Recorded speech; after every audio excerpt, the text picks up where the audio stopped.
మహాగణాధిపతయే నమః. ఓం గురుభ్యో నమః. అందరికీ నమస్కారం. నా పేరు శ్రీవల్లి. నేను శ్రీ కామాక్షి మ్యూజిక్ క్లాసెస్లో సంగీతం నేర్చుకుంటున్నాను. ప్రస్తుతం కాంబోజీ రాగంలో ఇందరికీ అభయములు అనే పాట పాడబోతున్నాను.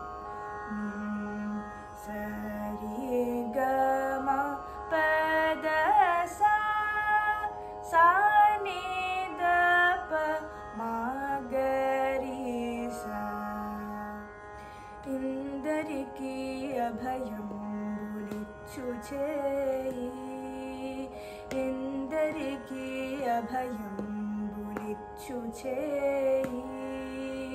కందువగు మంచి బంగారు చేయి, ఇందరికీ అభయములిచ్చు చేయి.